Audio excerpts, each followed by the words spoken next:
पर जोर दे रहे हैं कुछ लोग उसको ऐसे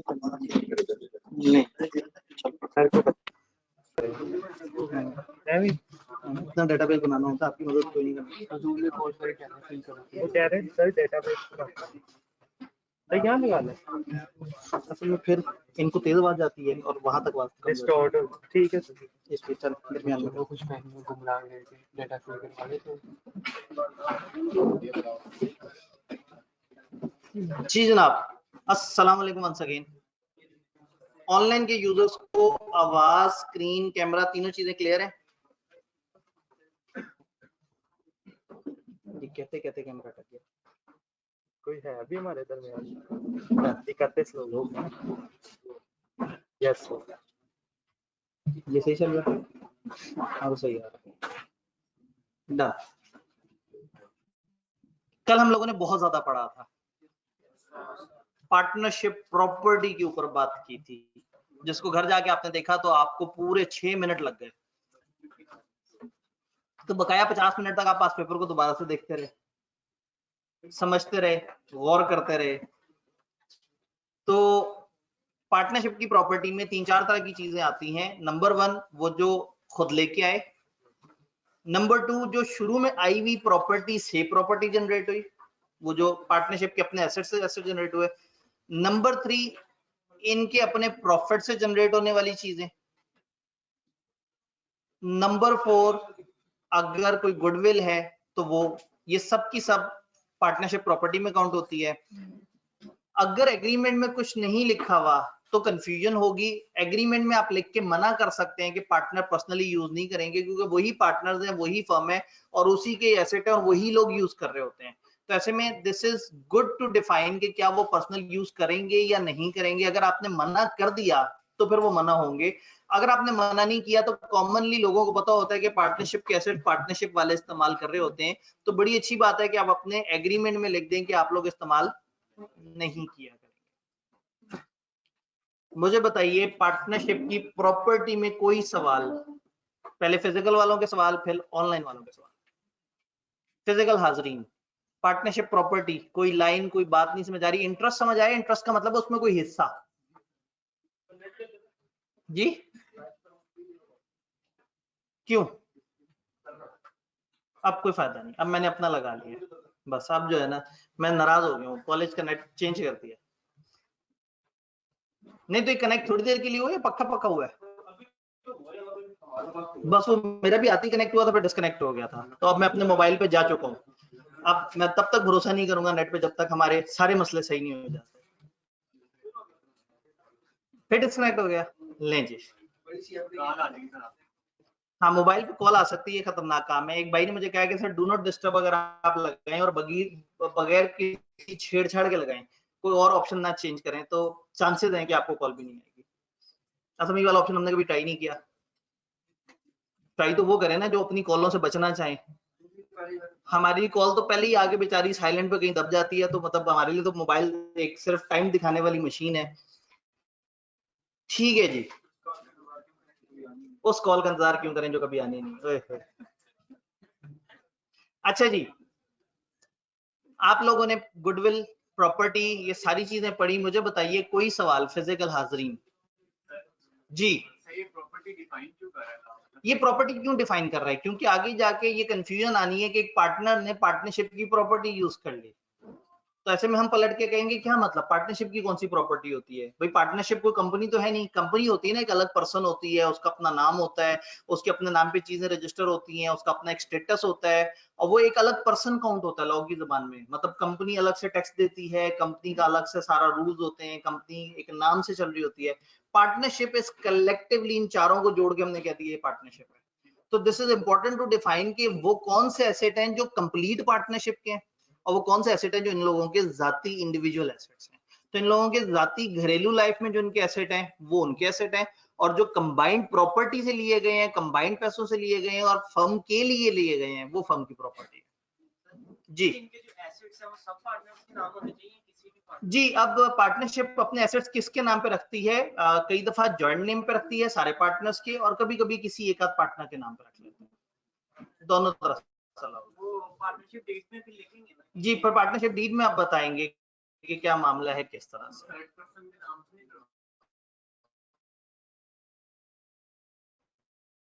थर्ड पर्सन के नाम नॉर्मली नहीं करवाते जी।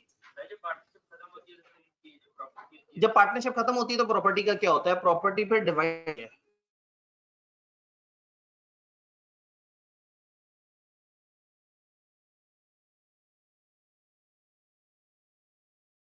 उसी रेशियो में जो रेशियो इन्होंने अपने एग्रीमेंट में लिखी थी एसेट्स की, एक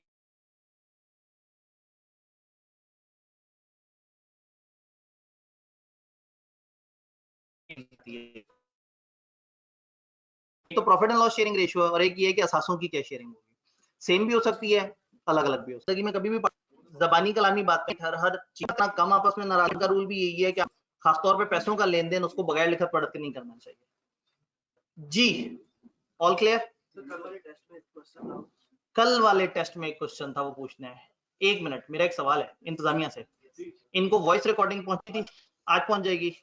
ठीक है जी, तो फिर आज असल में इनको मैंने शाम तक का टाइम दिया था, शाम 5 बजे तक का, या जब तक नीचे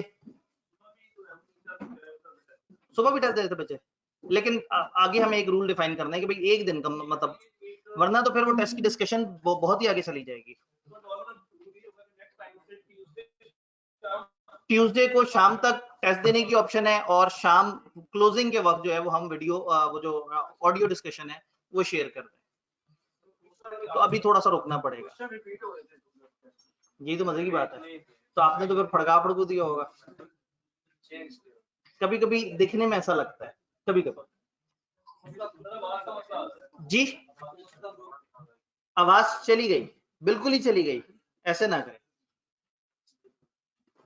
जी। आवाज के बारे में जरा फीडबैक दीजिएगा ऑनलाइन वाले हजरात। लैग हुई थी, अब सही है, ठीक है, ठीक सही। तो इसमें फिर अब ये है कि टेस्ट का ऑनवर्ड फिर हम ये करते हैं कि एक दिन से ज्यादा ना हो। और मेरी अंडरस्टैंडिंग ये थी कि पिछले दिन शाम में हो गया होगा, लेकिन इंतजामिया ने बताया है कि आवाम बहुत जज्बाती थी और वो आज की सुबह तक भी टेस्ट दे रहे थे। तो अल्लाह लोगों के जज्बात सही टाइम पे जगाए और उसके मुताबिक चले। फिर भी टोटल मिला के आज कल परसों मतलब मंडे ट्यूसडे वेडनेसडे तीनों दिन में मिला के हमारे पास 40 टेस्ट आ चुके हैं। ठीक है जी, आवाम का जोशो खरोश जो है वो दीदनी है। ठीक हो गया। एक खास टाइम तक ही बंदा कह सकता है, बस अब कहना छोड़ देंगे, अब और क्या हो सकता है। और जो पोस्ट रिजल्ट में आए हैं, क्या उन्होंने तो नहीं छोड़ दिए? मेरे तो ख्याल में पोस्ट रिजल्ट में से ज्यादा बच्चे आए होंगे। जी जी, वो थे ही पोस्ट के। मुझे लग रहा है ये 40 में से ना 38 पोस्ट के हैं। मुझे लग रहा है ये प्री वाले तो तय कर चुके हैं। आप ये देखें कि प्री के बच्चे 1.5 महीना पौने 2 महीने गुजरने के बाद कुछ बच्चों को एहसास हुआ है कि उन्होंने कॉस्ट अकाउंटिंग गलत उठा ली थी, उन्हें बिजनेस लौटाना चाहिए था। इतनी दुनिया ऐसी जिनको पौने 2 महीने बाद अपनी गलती का एहसास हुआ, और आज से पौने 2 महीने बाद फिर से अगर एहसास हो गया कि ये भी गलत फैसला था, फिर क्या होगा? तो शुरू में सब्जेक्ट उठाते हुए एक दफा अच्छी तरह से रिसर्च किया करें, उसके बाद फिर पक्के होके चल पड़ा करें। होता ये है कि आप पक्के होके चल पड़ते हैं, एवं किसी दिन मूड बनता है फेसबुक पे ओपिनियन लेने पहुंच जाते हैं। फेसबुक के फिलोसफर भी आपको पता है फिर ऐसे चीते हैं। फिर रिजल्ट आता है तो रिजल्ट आने से डर जाते हैं, किसी और के रिजल्ट से खुद डर जाते हैं।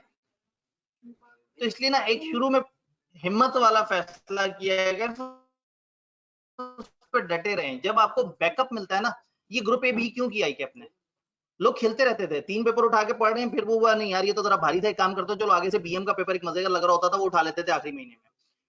फिर वो 3 पेपर दिए, फिर अगले 3 पेपर उठा लेते थे, रिजल्ट आता था पिछला रह गया होता था, वो कहते थे चलो कोई बात नहीं वो तो हो जाएगा, ये 3 करते हैं। वो 3 का पेपर देते थे, अगली दफा उससे अगले 3 उठा लेते थे, फिर रिजल्ट आता पता लगता था पिछले 6 में कोई भी पास नहीं है। फिर सोचते थे एक दफा 9 पढ़ लेता हूँ, फिर सोचता रहूंगा कि कौन कौन से जो है ना वो पेपर देने हैं। तो पहले लोग खेलना शुरू हो गए थे। तो अभी आईकैप ने आपको महदूद कर दिया कि ग्रुप ए से पहले ग्रुप बी तक नहीं जा सकते जो नए बच्चे आ रहे हैं। अब बच्चों को ये नजर आया कि FR1 तो करना ही करना है, टैक्स भी मजे का पेपर है, करना है, तो अब उनके पास खेलने की ऑप्शन है कॉस्ट और बीलो में। मुसलसल खेल जारी है, लोग बीलो पढ़ते पढ़ते कॉस्ट पे जा रहे हैं, कॉस्ट पढ़ते पढ़ते बीलो पे जा रहे हैं, और वहां जाके और यहाँ आके दोनों जगह बच्चों को एहसास हो रहा है कि मसला सब्जेक्ट का नहीं था, मसला उस बच्चे का था जो कि मूड में नहीं था पढ़ने के। अगर आप इतना परेशान हो गए ना, तो सच्ची बात माने 2 पेपर देते हैं। अगर इस लेवल पे कंफ्यूज हो गए कि मैं नहीं पढ़ पा रहा या इस तरह से, रादर देन कि आप अपना FR1 भी खराब करें, क्योंकि आपका FR1 सिंगल पेपर नहीं है, वो 1.5 पेपर है तकरीबन। तो अगर उसके साथ अगर आप 2 पेपर के साथ भी चलते हैं तो ऐसा को बहुत अंडर परफॉर्म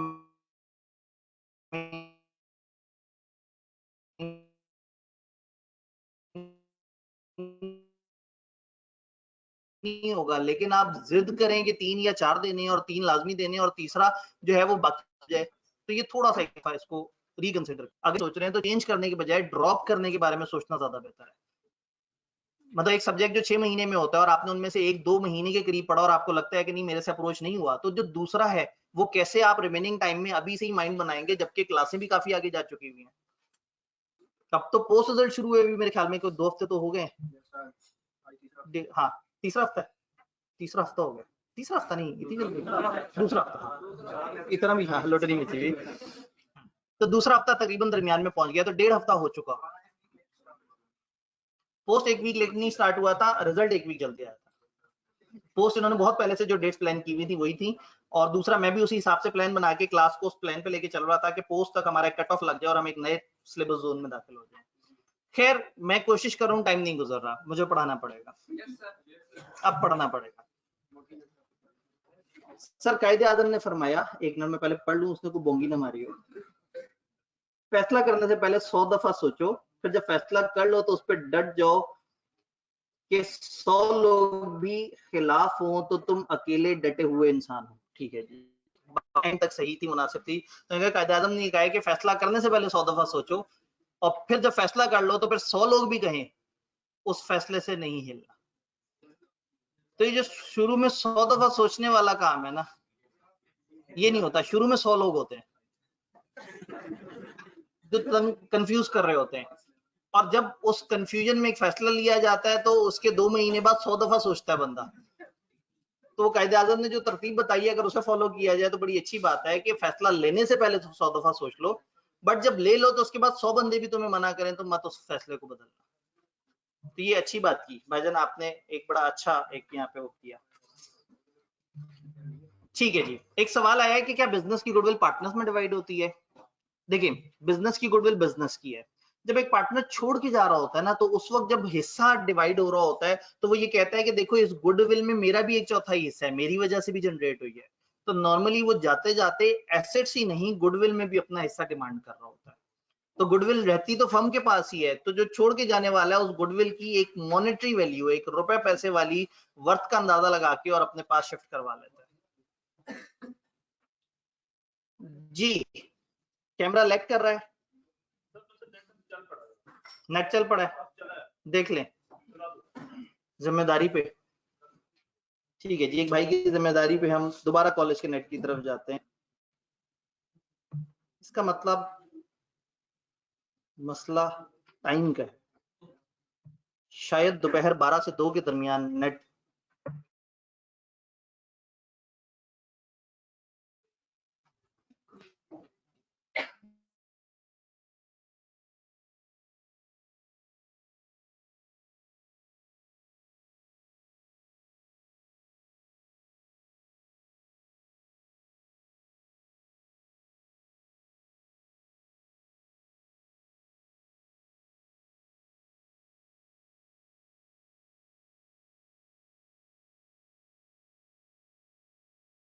क्लियर है।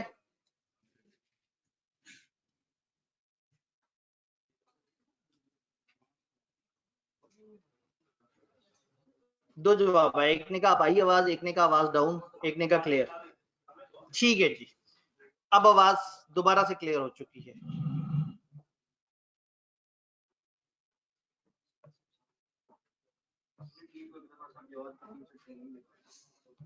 असल में उतने रिसोर्सेज जो है ना, हम इन चीजों को छेड़ भी नहीं सकते, हम मेहमान हैं। जी वो ये तो एक अहम सवाल है सर, ये पोस्ट वालों को बीच में क्यों बिठाया गया है? क्यों आते हैं आप लोग प्री के बच्चों के दरमियान? क्यों इनके अंदर जोश जगाने की कोशिश करते हैं? क्यों इनको मोटिवेट करते हैं कि इन्हें पढ़ना होगा? अच्छे भले ठंडे जा रहे थे, वो 40 में से जो 2 टेस्ट प्री वालों ने दिए थे, आप क्यों उनको जलील करना चाहते हैं? अच्छे भले खाली प्री के थोड़े से टेस्ट होते थे। तो जी, ये भाई असल में थोड़े से परेशान हो गए पोस्ट के सवालों की वजह से, पोस्ट वाले बच्चों के सवालों की वजह से। ठीक है, मजे की बात है कि एक चीज मैं बताता हूँ, भाई ने कहा कि पोस्ट वाले तो क्योंकि पहले पढ़ा हुआ होता है, वो थोड़ा आगे की सोच के आगे सवाल पूछ रहे होते हैं। भाईजान इस क्लास के शुरू में जो फिलोसफर यहाँ थे ना, आपको याद होगा जब हमारी क्लास शुरू हुई थी तो 45-45 मिनट सवाल जवाब चलते थे, और अब आजकल सवाल जवाब पे ऑन एवरेज 15 से 20 मिनट ज्यादा से ज्यादा लग रहे हैं।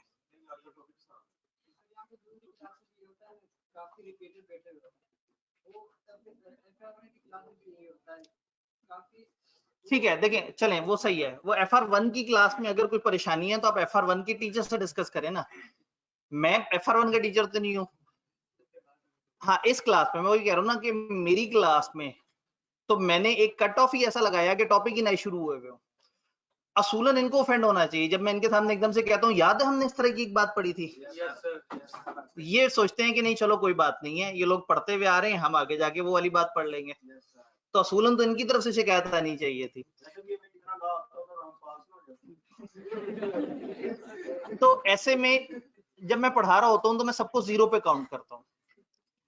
कुछ लोग प्री वाले टाइम पे भी ऐसे होते थे जो अजीब अजीब से सवाल लेके आते थे, और कई दफा मैंने अभी पिछली लाइन में सवाल का जवाब दिया होता था, सवाल दोबारा से आ जाता था, लेकिन मैं कोशिश करता था कि खंदा पेशानी से उसको आंसर करूं। हाँ, 2 दफा तीसरी दफा आंसर करते हुए मैं भी थोड़ा सा जरा उलझ के कहता था, भाईजान खुदा का खौफ करें, आप रिकॉर्डिंग देख लीजिएगा, हमने 3 दफा ये वाली बात कर ली है। तो इस तरह के लोग हर कौम, हर नस्ल और हर प्री और हर पोस्ट में पाए जाते हैं। तो चंद लोगों की वजह से आप परेशान होकर ये मत सोचें कि आपकी अंडरस्टैंडिंग आउट हो रही है। मैं जिस वक्त तक सारे सवाल आंसर नहीं होते मैं आगे नहीं जाता। ऐसे ही है, फिजिकल के खत्म होने के बाद ऑनलाइन के सवाल लेता हूँ, कई दफा ऑनलाइन के बाद भी फिजिकल वाले सवाल शुरू कर देते हैं, मैं इनकार नहीं करता। वजह यही है कि अच्छी तरह से तसल्ली से समझ आए तो बात आगे चले। और मजे की बात है, अगर आपको लग रहा है कि पोस्ट वालों को पहले से पता होता है तो ऐसा नहीं है, यकीन मन ऐसा नहीं है। मैं अगर इस वक्त आपसे वेजरिंग के रूल्स पूछना शुरू कर दूं तो आप कहेंगे वेजरिंग के रूल्स? ऐसा नहीं होता कि बंदे को हर वक्त हर चीज मेमोरी में रहे, और ये लॉ है, ये तो 2 दिन बाद भूल जाता है। तो जिन्होंने 6 महीने पहले पढ़ा हुआ है वो अभी आप लोगों के थोड़ा करीब हैं। हाँ, सिर्फ ये है कि वो आपसे ज्यादा अलर्ट है, आपसे ज्यादा सहमे हुए हैं, या आपसे ज्यादा समझते हैं कि पढ़ाई सीरियस चीज है, आपसे ज्यादा टेस्ट की इंपॉर्टेंस को समझते हैं जो आप लोगों को नहीं समझ आ रही। तो इन लोगों के आने से कम क्लास को थोड़ा सा एक सीरियसनेस का अंदाजा होगा कि नहीं भाई, मतलब बड़ा जरूरी चीज है। यही आप लोगों में जब घुले मिलेंगे तो आपको कहेंगे सर सही कह रहे हैं, हमें अब एहसास हुआ, ऐसा ना हो कि तुम लोगों को भी बाद में एहसास हो। ठीक, उसके अलावा पोस्ट में कुछ वो कंफ्यूज बच्चे भी आए हैं जो अभी तक कॉस्ट पढ़ रहे थे, और अचानक से उन्होंने ये फैसला किया कि कॉस्ट शायद मुश्किल पेपर है, बीलो उठा लेते हैं। फिर उन्होंने पूछा तो कॉलेज वालों ने कहा जी आब्दी साहब कह रहे हैं कि जी वो पहले खत्म कराएंगे, फिर आगे से जो शुरू वाली चीजें कवर कराएंगे, और पोस्ट तो वो भी कुछ बच्चे बीच में आ गए। गई आवाज? बिल्कुल गई। क्या है ये? है आवाज है भाईजान, आपकी तरफ आवाज गई, इधर सब सब कह रहे हैं क्लियर है। नहीं जी, हमारे अपने ही क्लास में मौजूद एक भाई का नेट जो है ना सही नहीं चल रहा था। तो अगेन मैं एक बात बताऊं, अगर ये चीज खतरनाक होती तो हम कभी भी उन्हें अलाउ ना करते। चलें ये भी बता देता हूं, very first time in life मैंने प्री की क्लास में पोस्ट रिजल्ट के बच्चों का एडमिशन इन अलाउ किया, very first time in life. क्यों? क्योंकि सब्जेक्ट बहुत ही छोटा हो गया, इजी हो गया है, और इस लेवल पे हो गया है कि हम बिल्कुल इसको 2 बराबर हिस्सों में डिवाइड कर सकते हैं। एक हिस्सा कॉन्ट्रैक्ट एक्ट और एक हिस्सा कॉन्ट्रैक्ट एक्ट के अलावा सारे लॉज। तो जब मुझे समझ आया कि ये बिल्कुल इस तरह से डिवाइड हो सकता है, तो देन मैंने उन्हें कहा कि हाँ ठीक है, अब हम ये वाला काम कर सकते हैं कि इसको 200 में डिवाइड कर दें। खासतौर पे वो बच्चे जो कि कंफ्यूज हो रहे थे, इवन कॉस्ट वाले बच्चे जो कॉस्ट पढ़ते पढ़ते कंफ्यूज हो रहे थे और वो बिजनेस लॉ की तरफ सोच रहे थे और चलती हुई क्लास के बीच में आना चाह रहे थे, और हम उन्हें रोक रहे थे कि भाई आप ऐसे मत करो। इसलिए फिर हम लोगों ने उनको पोस्ट में वो किया। तो ये पहली दफा हुआ है, क्योंकि ये सब्जेक्ट बहुत ही छोटा हो गया है और अब हमें मौका मिला। और दूसरा, ये लोग तो बाद में आए, मैं तो पहले ही कह रहा था कि हमने तो रिवीजन भी करनी है, तो फिर इससे एक ऑटो पे मौका मिल जाएगा कि वो लोग जिन्होंने पहली दफा पढ़ना है तो उसी मिजाज में। मैं आपको मजे की बात बताऊं, आप सब लोगों को, आप लोग नोट कीजिएगा, जब हम पुराने टॉपिक्स पे जाएंगे ना तो आपको समझ बहुत अच्छी आ रही होगी। इसलिए नहीं कि मैं पढ़ा बहुत अच्छा रहूंगा, इसलिए कि अब आप पढ़ना चाह रहे होंगे। हमने जिस वक्त वो टॉपिक पढ़े उस वक्त आपकी चाहत नहीं थी इतनी पढ़ने वाली। आप अभी सोच रहे थे कि अभी कोरोना की वेव आ जाए, अभी कॉलेज बंद होने का हो जाए, अभी कुछ और इस तरह से हो, अभी मिजाज बनता है, मूड बनेगा तो पढ़ेंगे, अगले वीक से सोचेंगे, अच्छा ये तो शुगल है। और ऊपर से वो FR1 की मोहब्बत तो आपको कभी बाहर निकलने ही नहीं देती। हालांकि वो पेपर पास होने से भी एक पेपर पास होगा और बिजनेस लॉ से भी एक पेपर पास होगा।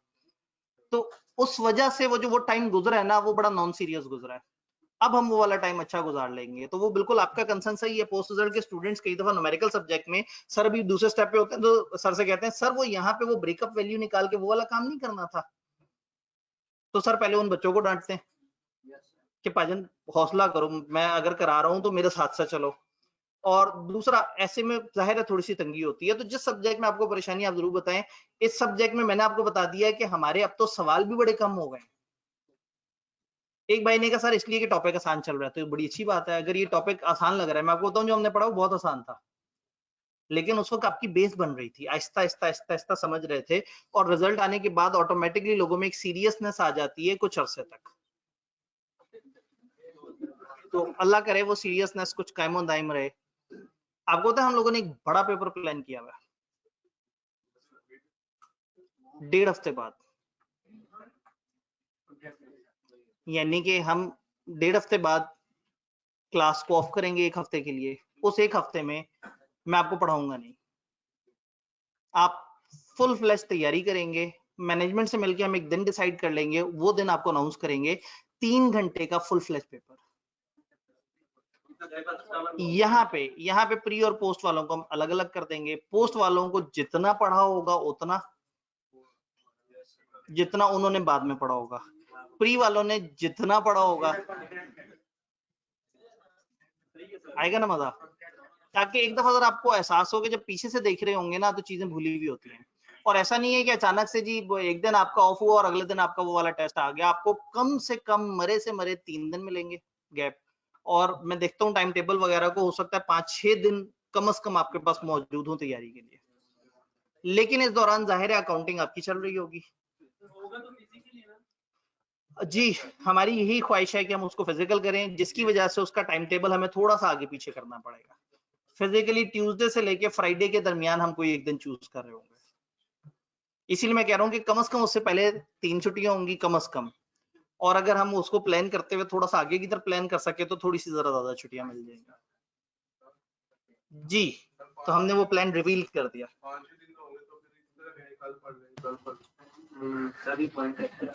यानी कि अगर 5-6 दिन का गैप होगा तो हम यही सोचते रहेंगे कल पढ़ लेंगे। अब अगेन मेरे ख्याल में यहाँ पे थोड़ा सा एक स्कूल ऑफ थॉट बदलने की जरूरत है। एक दिन की छुट्टी के बाद अगर ले लें तो फिर सारे कहेंगे कि अच्छा इतने कम टाइम में तो तैयारी नहीं होती, रहने ही देते हैं। तो ज्यादा बड़ा रिस्क है रहने देते हैं वाले लोग, और कम रिस्क है कि कुछ लोग आधा तैयार करें और आधा तैयार ना करें। खैर वापस इधर आते हैं। तो वो भाई ने एक अहम कंसर्न रेज किया था। जाहिर है ऐसे होता है, लोग थोड़ा सा डिस्टर्ब होते हैं, लेकिन मैं आपको बताऊं कि अब हमारे जो सवाल हैं वो भी मैच्योर हो चुके हैं और सीक्वेंस भी बड़ा बेहतर है। और क्या आपने कहीं नोट किया कि पोस्ट रिजल्ट एक टॉपिक आए जो मैंने प्री में पढ़ाया और मैं रुक के पहले पूरा वो समझाना शुरू कर दूं कि क्या बात हुई थी? ऐसा नहीं है, मैं उसका रेफरेंस देता हूँ। वो रेफरेंस आपके लिए इसलिए अच्छा होता है कि आप लोगों ने पहले पढ़ा हुआ है, और उनके लिए इसलिए अच्छा होता है कि उन्होंने उससे पहले पढ़ा हुआ होता है, तो उन्हें मोटा मोटा याद आ जाता है। लेकिन जितना याद आना चाहिए होता है बस उतना रेफरेंस दिया जाता है। और उसके बाद फिर हम पोस्ट वालों के साथ अलग से फिजिकल क्लास भी कर रहे होंगे by the end of session, जब आप लोग अपना कोर्स खत्म कर चुके होंगे। उस वक्त क्लास में सिर्फ वही प्री रिजल्ट का बच्चा आ रहा होगा जो वाकई सीरियस होगा, क्योंकि मेरी तरफ से क्लास खत्म हो चुकी होगी। लेकिन जो वाकई पढ़ना चाह रहा होगा वो आएगा, और यकीन माने उस वक्त आपको मजा आएगा। वही सारे टॉपिक जो पहले पढ़े हुए हैं ना, वो करके एक अलग ही लेवल का मजा आ रहा होगा कि अरे वाह। मतलब नॉर्मली ना बच्चे क्या करते हैं, एंड पे पढ़ना ही शुरू कर देते हैं, कहते हैं सर आप एंड पे अच्छा पढ़ाते हैं, शुरू में अच्छा नहीं पढ़ाते। तो फिर उन्हें बताना पड़ता है कि भाईजान मसला ये है कि मैं शुरू से भी पढ़ाना चाहता था, मैं आज भी पढ़ाना चाहता हूँ, आप पढ़ना आप चाहते हैं। तो ये चाहत बड़ी इंपॉर्टेंट है। आप अपने अंदर डिजायर पैदा करें, हम अपनी तरफ से कोशिश करेंगे। एक मतलब बिजनेस के एक थ्योरिस्ट का मानना ये है, वो कहता है 50% आउटकम बाहर की दुनिया से आती है, 50% आउटकम अंदर से आते हैं। वाह जी वाह, बच्चों को याद है। तो अगेन 50% ऑफ द थिंग्स मैं प्रोवाइड कर सकता हूँ। मैं देखिए थोड़ा सा देखते हैं मैं क्या कर रहा हूँ। मैं आपको लेक्चर पढ़ा रहा हूँ, ओके। मैंने आपको पहले कॉन्सेप्ट समझाया। क्या किताब की अंग्रेजी की तशरीह करना मेरे ज़िम्मे है? नहीं। लेकिन क्या होता है, फिर मैं उसकी इंग्लिश दिखाता हूँ, फिर उस इंग्लिश में जो मुश्किल लफ्ज है उसके साथ उसका उर्दू तर्जुमा भी लिख देता हूँ। फिर उसके बाद भी खत्म नहीं होती कहानी। मैं कहता हूँ अगले दिन भी जब आप पढ़ के आए हैं तो आप मुझे बताएं जो मसले हैं। हम अगले दिन पहले मैं एक रिकैप देता हूँ छोटा सा, फिर हम पिछले दिन के सवाल जवाब वगैरह करते हैं। जब मुतमईन होते हैं तो आगे चलते हैं। और वीकली मैं टेस्ट लेना चाहता हूँ, इसलिए मैंने मैं का लफ्ज इस्तेमाल किया कि मैं टेस्ट लेना चाहता हूँ। तो ऐसे में जब आपने सिर्फ थोड़ा सा कदम हमारी तरफ बढ़ाना है, सिर्फ वो टेस्ट वाले दिन टेस्ट देना शुरू कर देना है, सिर्फ सवालों वाले टाइम पे कोशिश करना है कि एक अच्छा एक पुख्ता सवाल लेके आए कि हाँ भाई वो एक ऐसी चीज है जो कि नहीं समझ आ रही है और उससे आंसर हो जाए। तो हम कोशिश कर रहे हैं, आप भी कोशिश करें, इंशाल्लाह बड़ा मजा आएगा। जी ये मैनेजमेंट वाले को आप कहेंगे नहीं सुन रहे जी, उन्हें मैनेजमेंट को कहा है, मैनेजमेंट वाले एसी का नहीं सुन रहे। वो कह रहे हैं इससे बच्चे ठंडे हो जाते हैं। पिछले दो चलवा दें, पिछले दो चल भी रहे हैं। ठीक है जी, तजर्बे की बुनियाद पे मैनेजमेंट ने कहा जी पिछला वाला एसी चलता है तो उससे क्लास ठंडी भी रहती है और आगे वाले बच्चे गर्म भी रहते हैं। जो बच्चे नॉर्मली पीछे चले जाते हैं ना इजी रिलैक्स होके, तो वो अपने आराम से एसी के माहौल में कभी कभी आंख खोल के देख लिया टीचर को। जो आगे जोश में भरे हुए बच्चे जो है ना, वो जोश रहना चाहिए। और सोचिए यहाँ इतनी गर्मी है तो यहाँ कितनी गर्मी होगी। सबसे ज्यादा गर्मी यहाँ होती है। आप देखें ना, आप जैकेटें पहन के बैठे हुए हैं और मुझे स्वेटर में भी गर्मी लग रही है, और मैं मतलब एक दो दिन तजर्बा करता हूँ स्वेटर का, फिर उसको खत्म करके दोबारा कुर्ते सलवार पे आ जाता हूँ। फिर सोचता हूँ शायद अगले हफ्ते ठंड आ जाए। ठंड आई हुई है लेकिन यहाँ गर्मी होती है। हाँ ऊपर बल्ब चल रहे हैं, बड़ा फैक्टर आइडेंटिफाई किया भाई। ये इल्म की गर्मी है, ये जोश है, ये जिम्मेदारी की गर्मी है। खैर इधर वापस आते हैं। सवाल हमारे जो थे वो खत्म हो चुके थे, लेकिन एक भाई का कंसर्न था। ऑनलाइन में हमारे पास सवाल आया, सर टाइम अभी भी पास नहीं हुआ। जी बिल्कुल, मैंने बहुत कोशिश की। Sir online student physical test दे सकते हैं? जी बिल्कुल, ये ऑप्शन आपके पास हमेशा मौजूद है। ऑनलाइन वाले कभी भी वो जो वीकली टेस्ट है वो ट्यूसडे वाले दिन फिजिकली आके देना चाहें, हम उन्हें फैसिलिटेट करेंगे। ये जो मिड टर्म होगा, ये जो बड़ा वाला टेस्ट होगा, उसमें फिजिकली आके दे दें तो भी, ऑनलाइन भी दे सकते हैं, लेकिन वाकई ही फिजिकली आके कॉलेज के उस गिवन टाइम में देंगे, 3 घंटे का मार्जिन रखे, तो फिर मजा आएगा। हम बिल्कुल आईकेएफ वाले पैटर्न पे कर रहे होंगे, 15 एमसीक्यूज और बाकी सब्जेक्टिव, उसी तरह से 3 घंटे वाला टेस्ट, उसी तरह से कोशिश करेंगे कि आपको रूल्स बताएं कि ये रूल्स हैं, और कोशिश करेंगे कि आप उस पैटर्न को फॉलो करें, क्योंकि ये तजर्बा आपने आईकेएफ में जाके करना है, उससे पहले एक दफा हमारे माहौल में कर लें। आपको अभी पता लग जाए, एक अच्छे टाइम पे पता लग जाए कि नहीं अब आपको कहाँ सीरियस होने की जरूरत है, और फिर आपको एहसास हो कि वो जो टेस्ट आप छोड़ते आए हैं वो कितने जरूरी थे लिखत उसकी प्रैक्टिस करने के लिए। नहीं भी आता हो, कम से कम आप आ जाएं, कम से कम पेपर देख के एक आइडिया हो कि एक पेपर को देख के पहला थॉट क्या जहन में आता है, हम उसमें से शुरू में कौन से सवाल कर सकते हैं। एक ट्रायल मैच है जो आईकेएफ में जाने से पहले खेल लिया जाए। हम एंड ऑफ सेशन में मॉक करेंगे पूरे सिलेबस का, लेकिन उस वक्त तक बच्चे अपने घरों को भाग चुके होते हैं तैयारी के लिए। तो ये एक मिड टर्म हम इसे कहते हैं, इसमें लोगों के पास एक टाइम होता है। ये मिड नहीं, हम इसको तकरीबन सेशन में थोड़ा सा आगे 60% कवरेज के बाद इसे कवर कर रहे होते हैं। डन। तो ये अनाउंसमेंट मैंने किसी और दिन करनी थी लेकिन मैं आज कर दी। ओए होए, एक खतरनाक सवाल आया है जी। अनफॉर्चुनेटली एक खातून ने सवाल पूछा है कि सर गर्ल्स ऑनलाइन ही देंगी मिड। जी बिल्कुल, असल में इस कैंपस में जो है वो हमारे पास वो रिसोर्सेज नहीं है कि हम खवातीन को अकोमोडेट कर सकें, क्योंकि हमारे पास आवाम ज्यादा होती है, और जब इतना ब्लॉटेड कैंपस होता है जिसमें ज्यादा आवाम होती है तो फिर बड़ा मुश्किल होता है डिसेंसी मेंटेन रखना और फिर अच्छी तरह से कंट्रोल रखना। तो इतना चेक एंड बैलेंस जब करने की या रखने की हमारे पास अभी कैपेसिटी नहीं है, तो इसलिए हम फिजिकली गर्ल्स को इन्वाइट नहीं करना चाह रहे, क्योंकि हमें उनका तकद्दुस अजीज है। हम नहीं चाहते कि वो एक ऐसे कैंपस में जहां बहुत ज्यादा रश हो और बहुत ज्यादा अजीबोगरीब सा सिलसिला हो, और ऑब्वियसली जहां पे एक बहुत बड़ी तादाद बॉयज की हो और बॉयज भी हो हॉस्टलाइज, तो ऐसे में थोड़ा सा मुश्किल हो जाता है। और फिर कैंपस में कॉमन रूम, बहुत सारी और एसेसरीज उसके साथ अटैच, काफी ज्यादा चीजें करनी होती हैं। पॉसिबल होता है, लेकिन जितना ओवरलोड इस वक्त हो चुका हुआ है कैंपस पे, इस वक्त हम खवातीन को एक डिसेंट तरीके से यहाँ पे एंटरटेन नहीं कर सकेंगे, उनको एडजस्ट नहीं कर सकेंगे। तो इसलिए हम आपसे माजरत कर रहे होते हैं। आपको पढ़ाने से हम नहीं रोकते, आपको पढ़ने से नहीं रोकते। देखें, आप ऑनलाइन मौजूद हैं, हम आपको पढ़ा रहे हैं, लेकिन कैंपस के अंदर जो है वो एनवायरनमेंट आपके लिए फिजिबल नहीं है। जी,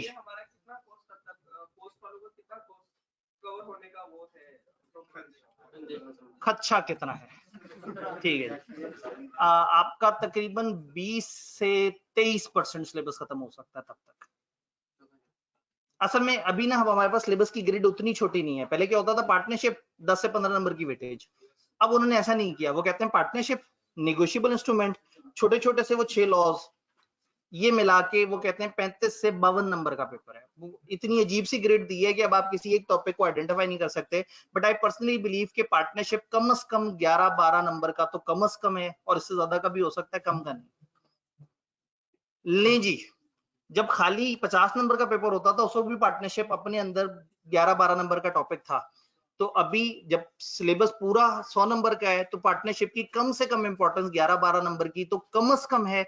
इससे ज्यादा हो सकती है, इससे कम बड़ा मुश्किल चांस है, क्योंकि इस पोर्शन के सवाल पूछना उनके लिए बड़ा मुश्किल हो जाएगा, क्योंकि आगे वो जो 6 छोटे छोटे लॉज हैं वो सारे रट्टे वाले हैं तकरीबन।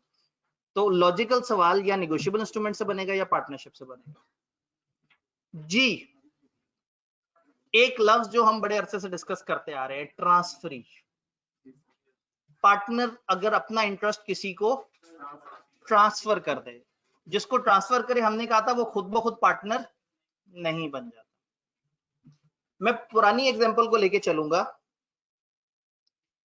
पुरानी एग्जांपल हमारी ये थी कि एक बंदे ने कहा कि मैं अपना शेयर ऑफ प्रॉफिट मस्जिद को देना चाहता हूं, या मैं अपना हिस्सा मस्जिद को देना चाहता हूं, याद है? तो एक बंदे ने कहा जी मैं पार्टनरशिप में काम कर रहा हूं, मैं काम करता रहूंगा, मैं अपना हिस्सा उठा के देना चाहता हूं फलाना मस्जिद को। तो अब होगा क्या, ये पार्टनर काम करता रहेगा, इसने पार्टनरशिप छोड़ी नहीं है, ये काम करता रहेगा।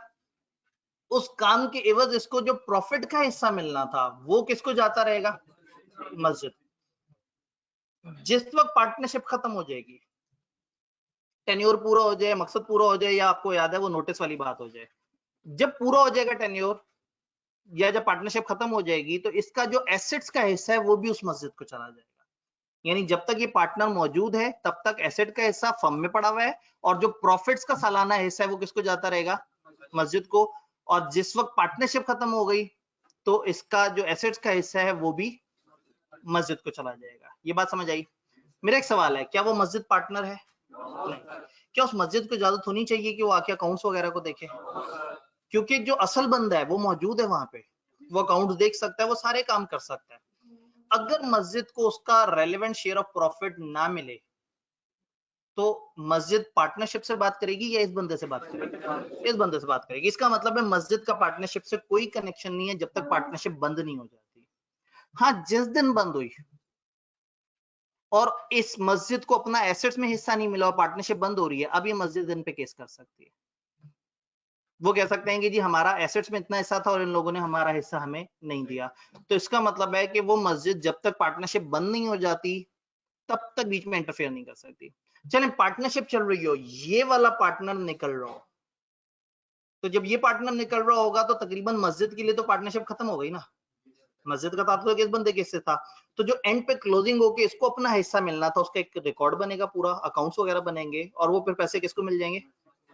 इस वक्त वो मस्जिद आके केस कर सकती है अगर उनको उनका पैसा ना मिले।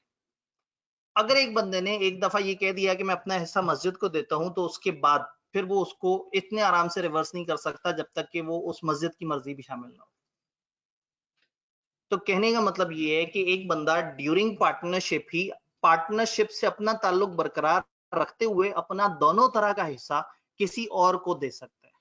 वो जिस किसी और को दिया वो बन जाएगा ट्रांसफरी, याद है डबल ई लगाने से वो ऑब्जेक्ट बन जाता है, ये बन जाएगा ट्रांसफरर। तो जिसका हिस्सा ट्रांसफर हुआ है वो बन गया ट्रांसफरर, और जिसको हिस्सा ट्रांसफर हुआ है ट्रांसफरी। तो ट्रांसफर अपना हिस्सा ट्रांसफरी को ट्रांसफर कर देगा। प्रॉफिट साथ साथ मिलता रहेगा, और एसेट्स कब मिलेंगे, या पार्टनरशिप बंद हो जाए या ये वाला पार्टनर फर्म छोड़ के जा रहा हो। बातें मजेदार है। अंग्रेजी देखते हैं। अब पार्टनर में ट्रांसफर हिज इंटरेस्ट, और मैंने आपको बताया था कि इंटरेस्ट ये सूद वाला नहीं है, इंटरेस्ट का मतलब है हिस्सा। इन फर्म सेल भी कर सकता है, गिरवी शिरवी भी करवा सकता है, मॉर्गेज या चार्ज। आप ये आगे की क्लासेस में जाके पढ़ेंगे कि कई दफा एक बंदा अपना किसी दूसरे को जमानत के तौर पर रखवा देता है हिस्सा, फुल हिस्सा भी या पार्शियल हिस्सा भी। वो कह सकता है कि मैं 20% का पार्टनर हूं, 10% की हद तक मेरा आधा हिस्सा मस्जिद को और आधा हिस्सा मुझे। तो कोई भी शख्स अपना हिस्सा पार्टनरशिप में सेल भी कर सकता है या किसी भी और तरीके से दूसरे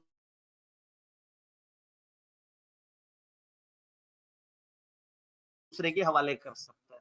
जैसे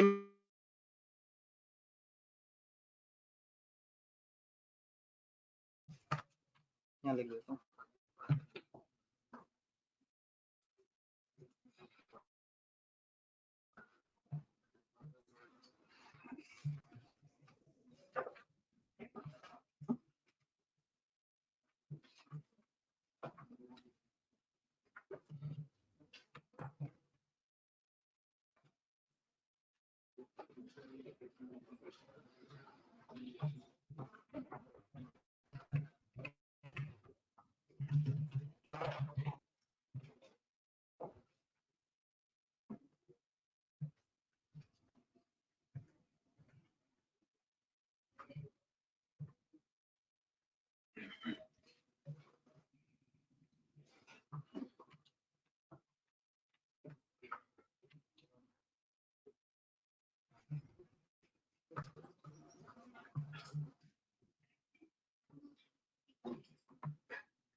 जी ऑनलाइन में आवाज क्लियर है,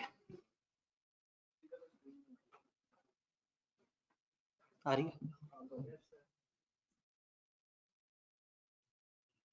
डन। हम देख रहे थे कि एक बंदा अपना हिस्सा ट्रांसफर कर सकता है किसी ट्रांसफरी को। अभी ट्रांसफरी की राइट क्या है, he is entitled to receive the share of profits of the transferring partner. जिस पार्टनर ने ट्रांसफर किया है उसका शेयर ऑफ प्रॉफिट मिलता रहेगा। क्या मिलता रहेगा, शेयर ऑफ प्रॉफिट। अभी एसेट्स के हिस्से की बात नहीं हो रही। On the dissolution of firm or on retirement of transferring partner, या तो फर्म बंद हो जाए या वो छोड़ के जा रहा हो, he is entitled to share of the assets of firm to which transferee partner is entitled. वो जो ट्रांसफरी पार्टनर का जितना हिस्सा था एसेट्स में वो इसे मिल जाएगा। और ये अकाउंट्स डिमांड कर सकता है from the date of dissolution for the purpose of ascertaining. Ascertaining का मतलब है अंदाजा लगाना, असर्टेनिंग द शेयर। तो उसके पास दो राइट्स आ गए। नंबर 1, अब वो आके एसेट्स भी मांग सकता है, और नंबर 2 वो आके हिसाब किताब भी मांग सकता है। कह सकता है सामने रखो, जिस बंदे ने मुझे अपना हिसाब शेयर किया था जरा उसका मुझे सारा रिकॉर्ड दिखाओ कि उसके क्या एसेट्स थे, कितने उसको ट्रांसफर हुए। तो जब तक पार्टनरशिप बंद ना हो या ये पार्टनर छोड़ के ना जाए तब तक आप वो अकाउंट्स नहीं देख सकते आके। लेकिन जिस वक्त पार्टनरशिप खत्म हो रही हो या वो बंदा छोड़ के जा रहा हो तो ये आके ना सिर्फ हिस्सा मांग सकता है बल्कि अकाउंट्स भी देख सकता है। ये क्या नहीं कर सकता, क्या डिसेबिलिटीज हैं ट्रांसफरी, क्या क्या उसके पास ऑप्शन नहीं है, वो पार्टनर नहीं है, no status of a partner. फिर वो कंडक्ट ऑफ द बिजनेस में इंटरफेयर नहीं कर सकता। ऐसा नहीं होगा मस्जिद आके कह दी फलाना काम आपने जो किया है ना ऐसे नहीं वैसे होना चाहिए था। तो ये दूर बैठा हिस्सेदार है और वो भी सिर्फ प्रॉफिट का शेयर इसको पहुंच रहा है, ये पार्टनर नहीं है। तो ये आके इंटरफेयर नहीं कर सकता कि जी आप ये वाला काम इस तरह से नहीं करेंगे। ये अकाउंट्स नहीं मांग सकता, कब तक नहीं मांग सकता? जब तक फर्म बंद नहीं होती है वो पार्टनर नहीं छोड़ता। ये बुक्स ऑफ अकाउंट्स चेक नहीं कर सकता, ये प्रॉफिट का शेयर चेंज नहीं कर सकता। अगर इसे लगेगा इसको प्रॉफिट का शेयर सही नहीं मिला तो अपने वाले बंदे से कहेगा जिसका ये हिस्सेदार है या जिसने अपना हिस्सा इसको दिया है, वो जाके झगड़ा करेगी जी मेरा प्रॉफिट का हिस्सा आपने सही से नहीं भेजा। लेकिन ये डायरेक्टली प्रॉफिट के हिस्से के ऊपर आके केस नहीं कर सकता, ना ये केस कर सकता है कि फर्म को डिसॉल्व करो। हो सकता है मस्जिद वाले सोचे अब कौन एंड तक इंतजार करे, काम करते हैं हम ही नोटिस दे देते हैं कि फर्म को बंद करो। जब ये पार्टनर नहीं तो या ना नोटिस दे सकता है, ना अकाउंट्स देख सकता है, ना कुछ और इसके पास मामला आते हैं। ये सारे राइट उसको तब मिलेंगे जब आखिरी दिन होगा पार्टनरशिप का, या आखिरी दिन होगा उस पार्टनर का जो यहाँ से छोड़ के जा रहा है। तो इसका मतलब है शेयर ऑफ प्रॉफिट पहले ही दिन से मिलना शुरू हो जाता है, और शेयर ऑफ एसेट्स डिसोल्यूशन के दिन या उस पार्टनर के छोड़ के जाने वाले दिन। तो डिसोल्यूशन से पहले पहले ये फर्म से आके कोई बातचीत नहीं कर सकता, कोई अकाउंट नहीं देख सकता, कोई केस नहीं कर सकता। हाँ, डिसोल्यूशन के वक्त अगर इसके साथ नाइंसाफी हो रही है, एसेट्स की डिस्ट्रीब्यूशन के वक्त नाइंसाफी हो रही है, तो उस वक्त आके जरूर क्लेम कर सकता है। जी ट्रांसफर जो है वो इसको निकाल सकते हैं किसी टाइम का, पार्टनरशिप को कोई मसला नहीं। जी, अब सवाल ये कि क्या इसको निकाला जा सकता है? ये सब पार्टनर नहीं है, ऐसा नहीं है कि एक पार्टनर ने खुद ही अपने तौर पे इंतजाम किया और खुद ही से ही उसने खत्म कर दिया। ये ऑप्शन के लिए इजाजत लेनी पड़ेगी सबसे, एक दफा सबकी कॉन्सेंट होगी और उसके बाद इसको ट्रांसफर वो बनाएगा ट्रांसफरी कि हाँ भाई मैं इस बंदे को अपने प्रॉफिट में अपने हिस्से में हिस्सेदार बनाना चाहता हूँ। लेकिन स्टिल ये पार्टनर नहीं कहलाएगा। इसके लिए जो लॉ लफ्ज इस्तेमाल करता है वो है ट्रांसफरी, और ये वन ऑफ द एग्जांपल है कि जिनको प्रॉफिट का शेयर जाता है बट वो पार्टनर नहीं होते। जी, इस केस में लॉसेस की क्या डीलिंग होगी? अगर उसने शेयर ऑफ प्रॉफिट या लॉसेस दोनों बताए हुए हैं तो एक रूल होता है, वो रूल ये होता है कि इसको लॉसेस इसके हिस्से से ज्यादा नहीं हो सकते। यानी अगर आपने कह दिया जी मेरे प्रॉफिट एंड लॉस का हिस्सा फलाना को जाएगा, तो अगर फर्ज करें पार्टनरशिप लॉस में और प्रॉफिट निकला ही नहीं तो ट्रांसफरी को कुछ नहीं मिलेगा, लेकिन लॉस इस पार्टनर के जिम्मे आएगा जिसने अपना हिस्सा उनको दिया। नॉर्मल रूल है। लेकिन अगर ये एग्रीमेंट में लिख लेंगे मेरे प्रॉफिट और मेरे लॉसेस दोनों के हिस्सेदार है वो मस्जिद, तो फिर आपको याद होगा प्रॉफिट का हिस्सेदार होना शर्त होता है, लॉस का हिस्सेदार होना शर्त नहीं। तो अगर एग्रीमेंट में तय कर लिया आपस में, उस वक्त इनको एंटर करते हुए कह दिया कि लॉस को भी बर्दाश्त करेंगे तो लॉस को बर्दाश्त करेंगे, अदरवाइज उनको लॉस से मुराद ये है कि पार्टनरशिप को लॉस, पार्टनर को हिस्सा नहीं मिला, उल्टा जेब से देना पड़ गया। उन लोगों से जेब से हिस्सा नहीं मांगेंगे, बस उनको उस साल का प्रॉफिट नहीं मिलेगा। जी, ये एजेंट के तौर पे पार्टनरशिप वालों के साथ एक्ट नहीं कर सकता, क्योंकि पार्टनरशिप वाले इसे सिर्फ एक हिस्सेदार, एक ऐसे बंदे के तौर पे जानते हैं जिसको पैसे चाहिए बस। ये ऑफिशियली रिप्रेजेंट नहीं कर रहा पार्टनर को, पार्टनर का एजेंट नहीं है। हाँ, पार्टनर अपने तौर पे इसके साथ किसी और जगह कोई और मामला करना चाहे वो उनकी मर्जी है, लेकिन हमारी पार्टनरशिप में इसका स्टेटस सिर्फ एक ऐसे बंदे का है जिसको एक पार्टनर ने कहा यार मेरे पैसे मुझे नहीं, इसको दे दिया करो। और जरूरी नहीं कि मस्जिद हो, मैंने एग्जांपल दी थी, हो सकता है भाई हो सकता हो गया यार मेरे प्रॉफिट का हिस्सा ना 10% मेरे भाई को दे दिया करो, वो इस वक्त जॉबलेस है, चलो उसका फायदा होता रहेगा साथ साथ। तो transfer can be any person जिसको एक पार्टनर ने अपना पहले हिस्सा ऑफ प्रॉफिट फिर हिस्सा ऑफ द एसेट्स दोनों दे दिए। जी जी, अब अगेन यहाँ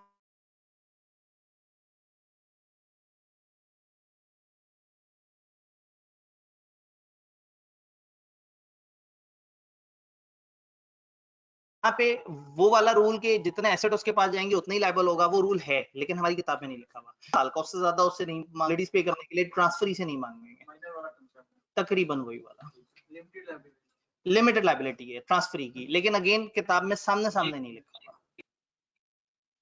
जी, सामने के हजरात, ऑनलाइन वाले हजरात, सर अगर दो पार्टनर्स हैं और एक पार्टनर किसी और के साथ कैपिटल शेयर करके बिजनेस दूसरे पार्टनर के साथ करे तो क्या सोल्यूशन होगा? दो पार्टनर हैं, एक पार्टनर किसी और के साथ कैपिटल शेयर करके बिजनेस दूसरे पार्टनर के साथ करे, ठीक है, इसका मतलब वो अपने तौर पे किसी को अपने साथ लेके आया ना कैपिटल में, तो जो अपने तौर पे अपने साथ किसी को लेके आया है वो सब पार्टनर है, उसका फिर मेन पार्टनरशिप से कोई ताल्लुक नहीं है। ट्रांसफरी मेन पार्टनरशिप से ताल्लुक है, सब जानते हैं इसे क्योंकि ये सबकी कॉन्सेंट से आए हैं। सब पार्टनर बगैर कॉन्सेंट के आता है। सर वो पार्टनर्स जिन्होंने मस्जिद को ट्रांसफरी बनाया हो वो अपनी मर्जी से मस्जिद को ट्रांसफरी के स्टेटस से एंड कर सकता है? नहीं, अब सबकी रजामंदी जरूरी होगी। सबकी मर्जी से ऐसा हुआ था, अब सबको दोबारा से उस पर रजामंद करना पड़ेगा, अकेले ये डिसीजन नहीं होगा। क्योंकि ये जाते हुए भी शेयर, क्योंकि अब टेक्निकली वो उतने का हिस्सेदार रहा ही नहीं है। फर्म के रिकॉर्ड में उतने के हिस्सेदार है वो मस्जिद, जो कि एक तरह की साइलेंट पार्टनर है, जो कि पार्टनर नहीं है, बस वो वहां पे अपनी जगह पे है, बस उसको हमने हिस्सा पहुंचाते रहना है।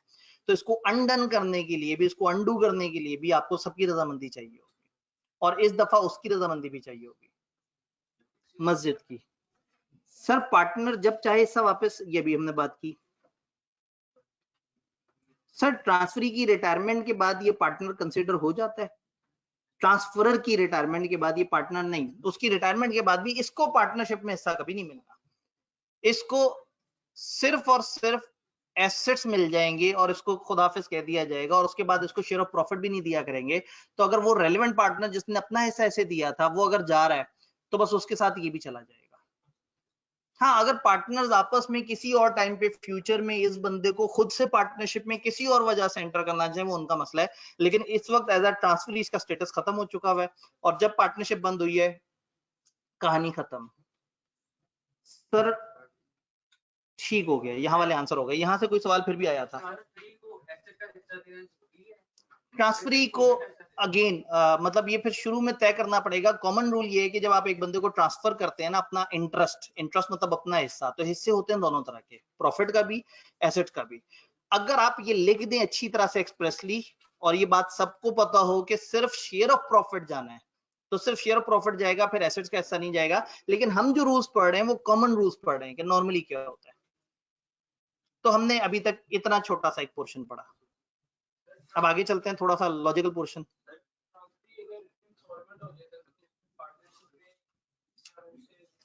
जी, अगर ट्रांसफरी अपनी जिंदगी में इंसॉल्वेंट हो जाता है और उसने कुछ लोगों के पैसे देने नहीं दे पा रहा, तो फिर वो जो उसका असाइनी आएगा, जो गवर्नमेंट का नुमाइंदा आएगा उसका हिसाब किताब करने, वो देखेगा उस बंदे को कहाँ कहाँ से पैसे मिलते थे, और फिर वो पार्टनरशिप से आके, मतलब इस पार्टनर से आके जिस बंदे ने अपना हिस्सा दिया था, ऐसे कहेंगे कि वो जो उसको हिस्सा देते थे ना, तुमने मुझे देना है क्योंकि वो बंदा इंसॉल्वेंट हो गया, मैं उसका हिसाब किताब करवा रहा हूँ।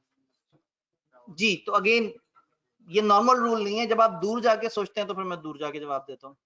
जी पार्टनर उसको कोई एडवांस दे देता है, ठीक है, और उसका ट्रांसफरी भी है। पार्टनर अगर एक बंदे को एडवांस देता है और जिसको उसने एडवांस दिया वही ट्रांसफरी है? नहीं, पार्टनरशिप को एडवांस देता है, तो आपको पता है कि पार्टनर जब पार्टनरशिप को एडवांस देता है तो पार्टनर को पार्टनरशिप के प्रॉफिट के अलावा इंटरेस्ट भी मिलता है। ये इंटरेस्ट भी इस वक्त हिस्सा काउंट होगा पार्टनरशिप का, और वो भी उसी ट्रांसफरी को मिलेगा, क्योंकि ये उसका हिस्सा है उसी की तरफ से। असल में वही बात है कि अगर आप लोगों ने इंट्रो जरा सही वाली पढ़ी होती तो उसमें एक अप्रोप्रिएशन ऑफ अकाउंट्स के एंड पे पोर्शन आता है, जिसमें प्रॉफिट को हम अप्रोप्रिएट कर रहे होते हैं। प्रॉफिट आने के बाद उसमें से पहले सैलरियां, इंटरेस्ट वगैरह माइनस करते हैं, फिर जो होता है उसको शेयर में डिवाइड करते हैं, और वो जो salary plus interest plus share of profit मिलके एक पार्टनर का हिस्सा काउंट होता है। लेकिन अगेन मतलब वो मैं assumption नहीं ले रहा कि आप लोगों ने वो ध्यान से पढ़ा था। जी ट्रांसफरी होता है, ये सारों की कंसेंट की वजह से आता है जी, ट्रांसफर सबकी कॉन्सेंट से आता है। तो सर अगर उनकी वजह से आता है, थर्ड पार्टी से कुछ नहीं कर सकता। नहीं, अगर उनकी कॉन्सेंट से आया है तो उन्होंने कॉन्सेंट किस चीज पे दी है, कैसे पार्टनर बनने के लिए कॉन्सेंट दी है? नहीं, सिर्फ ट्रांसफरी की। तो जितनी कॉन्सेंट दी है वो उसी की जिम्मेदार है, ज्यादा से ज्यादा इसको प्रॉफिट का हिस्सा पहुंचाना है, बस डन।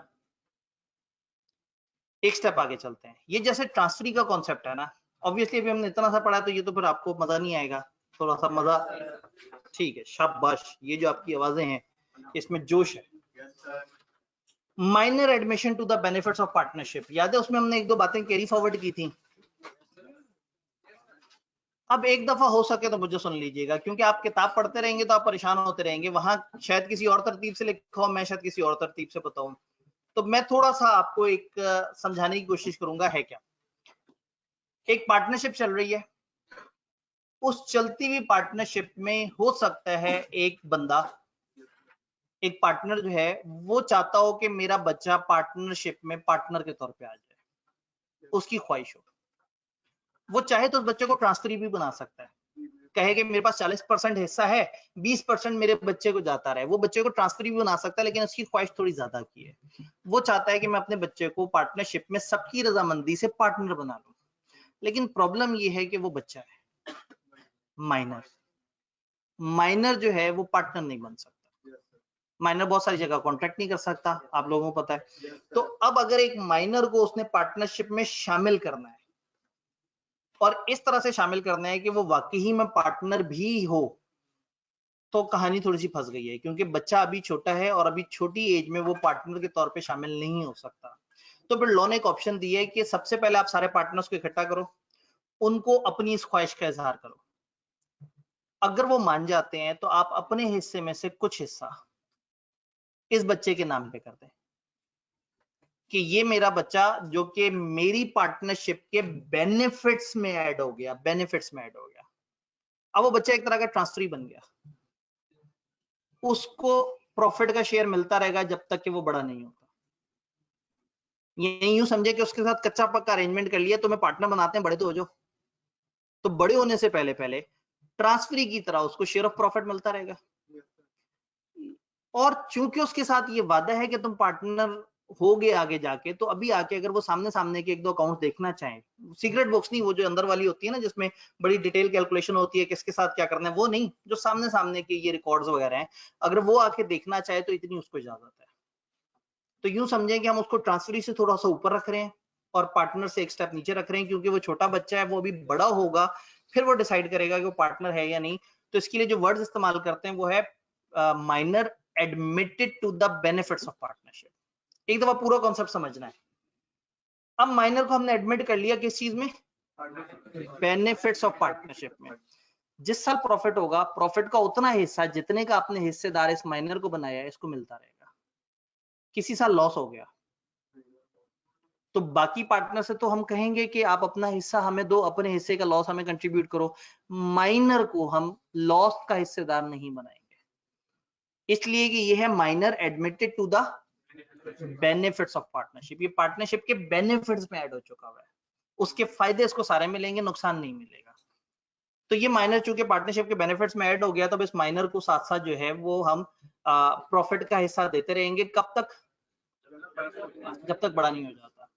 हो गया जी बड़ा, 18 साल का हो गया जी, इसका लॉस कौन बेयर करेगा? जब कोई एक बंदा अपने हिस्से का लॉस छोड़ के भाग जाता है तो क्या रूल होता है, बाकी सब अपनी रेशो में डिवाइड करते हैं। तो इसको हम लॉस में हिस्सेदार नहीं बनाएंगे, ये सब प्रॉफिट लेता रहेगा।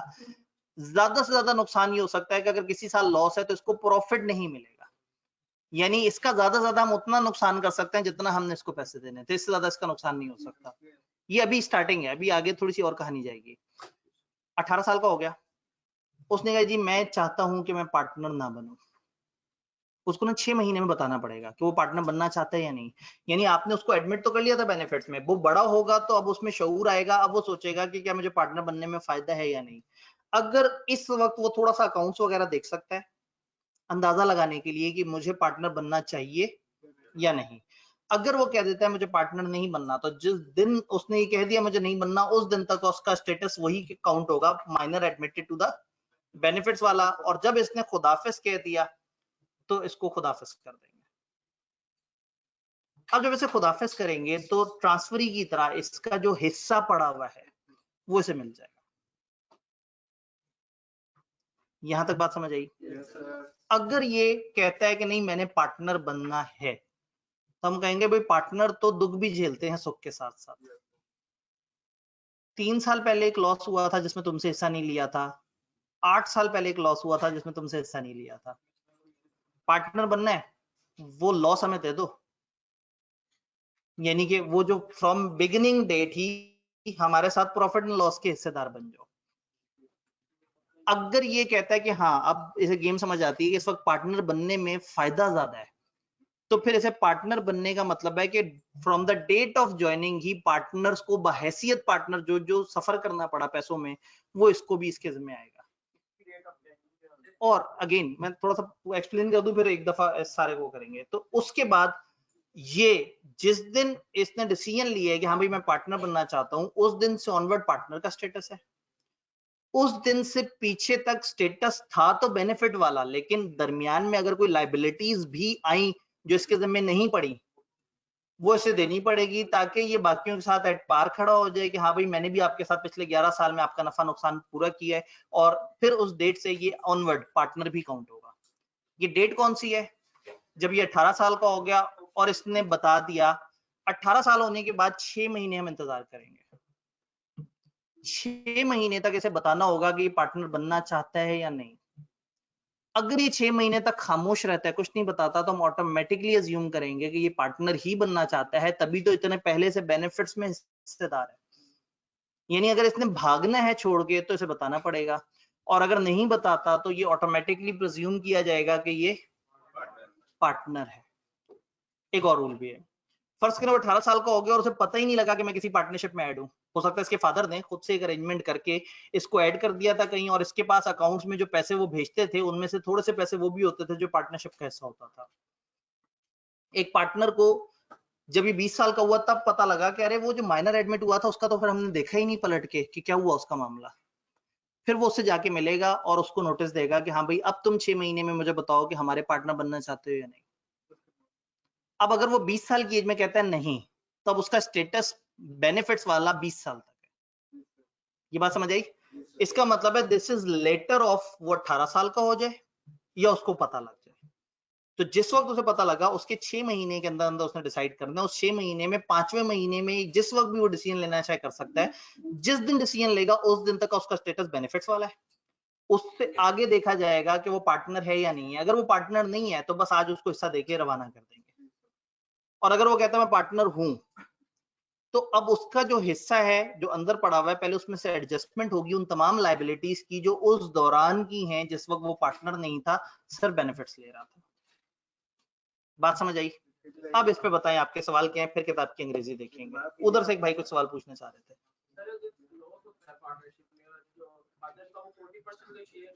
ठीक है,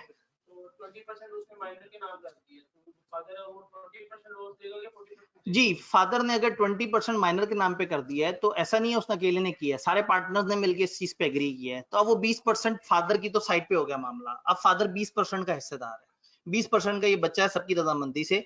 तो अब होगा ये कि वो जो 20% का लॉस बच्चे के हिस्से आना था नहीं आया, वो सब पार्टनर शेयर करेंगे, क्योंकि सबने ही मिलकर रजामंदी का इजहार किया था कि हाँ भाई इस बच्चे को पार्टनर बना लेते हैं। सब पार्टनर के अंदर उसका बाप दोबारा शामिल होगा 20%? जी बिल्कुल ऐसे ही है, वो कलेक्टिवली सारी फर्म, क्योंकि बच्चा भी पार्टनर नहीं है, पार्टनर वही है जो कि 18 साल से ऊपर के हैं इस वक्त।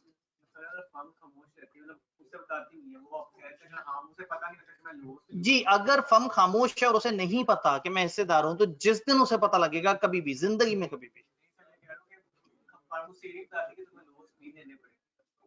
जी अब सवाल ये है कि अगर फर्म वाले उसे बताएं ही ना कि देखो तुम पार्टनर बनने का अगर ऐलान करते हो तो लॉसेस भी तुम्हारे जिम्मे आएंगे। तो पहली बात है जब आप बताएंगे नहीं तो लॉसेस चार्ज कैसे करेंगे, ये तो बताना पड़ेगा। हाँ लेकिन पार्टनर खामोश रहे, कुछ ना बताएं, वो पार्टनर बन जाए 6 महीने बाद अचानक से उस पर केस कर दें कि तुमने हमारे लॉसेस भी देने हैं, तो ऐसे में ये यकतरफा गलती थी, मिस्टेक ऑफ लॉ। माइनर को गलतफहमी थी, बड़ों को तो नहीं गलतफहमी थी, और माइनर अब बड़ा हो गया तो उसे कानून का पता होना चाहिए था। तो अगर उसके साथ ऐसा हुआ है तो अच्छा हुआ है। जी जब एक माइनर पार्टनर बन जाएगा, ठीक है, वो तो उस अब भूल जाए ओवरऑल कितना था। ये तो मैंने एक एग्जांपल दी कि एक बड़े ने अपने में से कोई हिस्सा 20% का उठा के उसके हवाले कर दिया। ये इस तरह से भी हो सकता है कि एक पार्टनर छोड़ के जा रहा हो या मर जाए अचानक से, तो सारे पार्टनर्स मिलके उसकी बेवा से बात करें और उसको कहें काम करते हैं, तुम्हारे बच्चे को पार्टनरशिप में शामिल कर लेते हैं, इसके अब्बा जी 20% के हिस्सेदार थे, तुम्हारे बच्चे को 20% हम प्रॉफिट देते रहेंगे, जब ये बड़ा होगा इसे पार्टनरशिप में शामिल कर लेंगे। तो कोई भी ऐसी चीज जिस पर सब एग्री कर चुके हो, जब हिस्सा दे दिया ना, अब याद नहीं रखना कि पहले किसके पास कितना था, अब वो एक तरह से नया हिस्सेदार बन चुका है। अगर पार्टनर बन जाएगा तो मैंने बिल्कुल 2-3 दफा कहा कि वो लॉसेस का हिस्सेदार होगा। कौन सा रिमेनिंग? उसको मिली 20% रहा है, रिमेनिंग क्या चीज है? बाप कहाँ है? अभी थोड़ी देर मैंने क्या कहा कि जब इसको 20% दे दिया, भूल जाए पीछे क्या कहानी थी, इसको कितना मिला है 20%। अब भूल जाए कि बाप के पास कितना था, चाचा के पास कितना था या क्या था, जो इसको मिला है उसकी ही बात होगी। इसको मिला है 20%। जी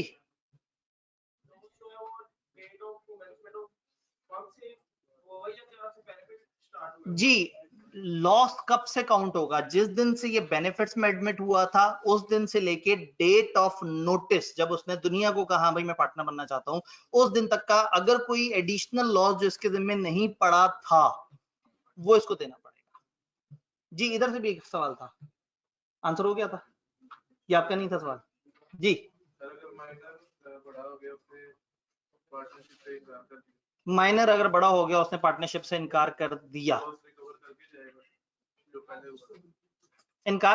तो जिस दिन उसने इनकार कर दिया उसका स्टेटस उस दिन तक माइनर वाला ही काउंट होगा, चाहे वो 21 साल की एज में इनकार करेगा और उसे पता लेट चला है, तो जिस दिन वो नोटिस देगा उस दिन तक उसका स्टेटस वही काउंट होगा जो बड़े अरसे से चला आ रहा है, माइनर वाला। हाँ लेकिन अगर वो कहता है यस मैंने पार्टनर बनना है, तो अब हम फिर बैक डेट से देखेंगे उसके जिम्मे कब कब कौन कौन सी लायबिलिटी आनी थी जो उसने नहीं पे की थी। जी अगर सारे पार्टनर बेनिफिट्स लॉस से बचने के लिए माइनर को एडमिट करते हैं, फॉर एग्जांपल 5 पार्टनर हो, पांचों का 20-20% हिस्सा हो, पांचों अपने अपने बच्चे को ले आए,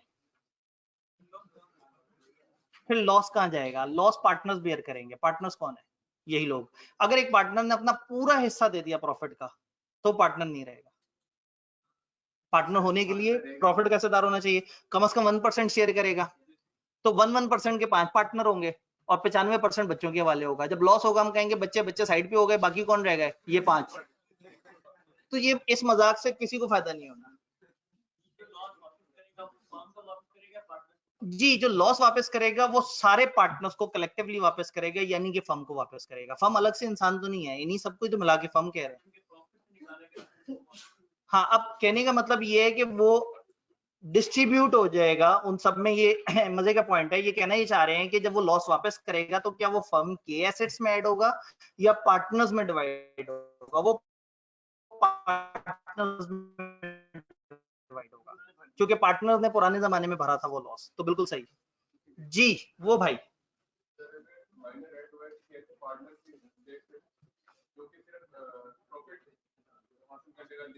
ठीक है जी। अब सवाल ये है कि अगर एक पार्टनर किसी ऐसे एक माइनर किसी ऐसे पार्टनर का हिस्सेदार है जो था ही प्रॉफिट्स का हिस्सेदार, तो मजे की बात है कि जब हम माइनर का स्टेटस बताते हैं तो लॉ डिफरेंट बताता है। लॉ ने खुद ही कह दिया कि माइनर शुरू में प्रॉफिट्स का हिस्सेदार है लेकिन आगे जाके वो लायबिलिटीज का हिस्सेदार भी बन जाएगा। तो अब जिसने अपना हिस्सा दिया उसको भूल जाए, इसलिए मैंने कहा ना पुरानी बात भूल जाए। सबने मिलकर एक नए बंदे से कहा तुम आओ तुम्हारा इतना % शेयर है, जब तक तुम बड़े नहीं हो जाते। बड़े हो जाते हो तो शेयर उतना ही रहेगा लेकिन तुम पार्टनर भी बन जाओगे, और जब पार्टनर बन जाओगे तब हमारे साथ दुख सुख सब सहोगे, और इवन वो पुराने दुख भी उस वक्त तुम्हें सहने पड़ेंगे अगर तुम डिसाइड करते हो कि तुमने पार्टनर बनना है। और अगर भागना चाहो तो ठीक है, जो तुमने बेनिफिट्स ले लिए हम तुमसे नहीं पूछेंगे। अगर माइनर अगर ऐसा पार्टनर बनना चाहता है जो सिर्फ प्रॉफिट का हिस्सेदार हो, तो इसका मतलब है उसको पहले पार्टनरशिप में आगे पहले तो पिछले सारे अदा करने होंगे, उसके बाद फिर बैठ के कहेगा कि जी ये वाली पार्टनरशिप मुझे मजे की नहीं लग रही, मैं दूसरी तरह का पार्टनर बनना चाहता हूँ। तो हो सकता है वो कहे हम तुम्हें दूसरी तरह का पार्टनर नहीं बनाना चाहते। तो फिर अब देखा जाएगा कि 100% अगर मेंबर्स एग्री हैं तो फिर कोई और इसकी क्लोजिंग होगी। किसी ऐसे बंदे ने माइनर को बनाया हुआ पार्टनर जो हाई प्रॉफिट पे हिस्सेदार। जी बिल्कुल, यकीनन यही सवाल पीछे से आया था और इसी को मैंने रिपीट भी किया था। नहीं मतलब उन्होंने कहा था कि वो माइनर अगर बनना चाहे, अगर उसका बाप पहले से वो था जिसका शेयर, ये सवाल उससे पहले आया था जो उससे पीछे वाले भाई ने पूछा था, मुझे बंदा भी याद है, वो वाले भाई ने यही सवाल पूछा था। अब आपने रिकॉर्डिंग देखनी है जी। माइनर ट्रांसफर भी हो सकता है, लेकिन अगर वो ट्रांसफरी है तो इस वाले पोर्शन की रूल अप्लाई नहीं करेंगे, ट्रांसफरी की रूल अप्लाई करेंगे। मतलब हो सकता है एक बंदा वैसे ही कहे कि यार इतने लंबे चौड़े खप में नहीं डलते, उसने कहा यार मेरा 10% का हिस्सा ना बच्चे को दे दो। जी माइनर जो है वो लॉस पे करेगा या नहीं पे करेगा ये किस पे डिपेंड करता है? वो पार्टनर बनना चाहेगा तो फिर लॉसेस का हिस्सा भी उसे पड़ेगा। वो जितने % उसको प्रॉफिट हो रहा है उतना ही % लॉसेस का भी उसको हिस्सेदार बनना था अगर वो पार्टनर होता। जी गुडविल का क्या करेंगे? जिस वक्त एक बंदे ने हिस्सेदार बनाया उसको और सबने एग्री किया तो उसी वक्त से एसेट्स में भी हिस्सेदार बन चुका हुआ है। सिर्फ एसेट उसको दिए नहीं गए, एसेट दिए जाएंगे बाद में। तो ये गुडविल का भी उतना ही फीसद हिस्सेदार है जितना फीसद वो बाकी एसेट्स का है और जितना फीसद उसको प्रॉफिट का हिस्सा मिला। जी माइनर अगर पार्टनर बन जाता है, मैं सामने जरा स्क्रीन पे डिस्प्ले भी कर दूं ताकि अगर आप थोड़ा सा पढ़ना चाहें तो। जी